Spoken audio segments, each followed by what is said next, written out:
So I just had my job interview for next year, and literally a couple of days ago, I found out that I was successful in getting the job.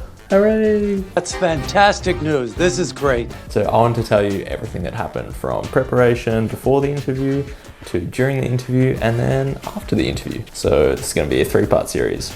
And of course, we're going to start with part 1, which is everything that I did to prepare for the job interview itself. The amount of preparation that I did for this job interview was stupidly short.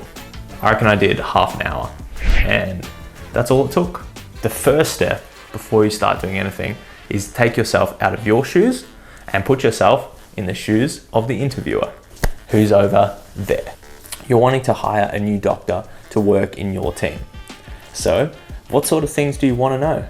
Well, you want to know what qualities that person has. You want to know what experience they have. You want to know if they're a nice person and if they can solve basic problems. If you're going to give them this job, which is for next year, then what are they going to do with that job?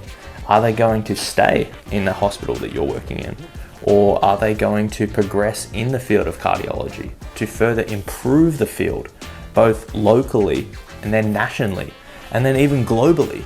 Like, you want some return from your investment. And it's not all personal. You can have some altruism. Fancy word, altruism. Oh, I didn't realize your motivation was altruism. It sounds good. Drop that in your interview if you want.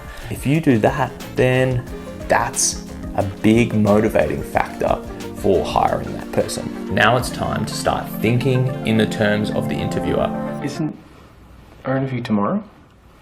What questions do they want to ask the person being interviewed? You don't have to brainstorm every single question to try to mind read what the interviewer is going to ask, you know? It's like a math exam. You learn the concept and then you do a couple of practice questions and then you go sit the exam. So you don't have to do every single practice question out there in order to get 100%. Understand the concept, be able to apply the concept to a range of situations, and then just do it. It's actually not that complicated. People make it so much more complicated than it has to be. So have an idea about why you're choosing that particular hospital and that particular job. And then have an idea about what you'd bring to the table in terms of your qualities.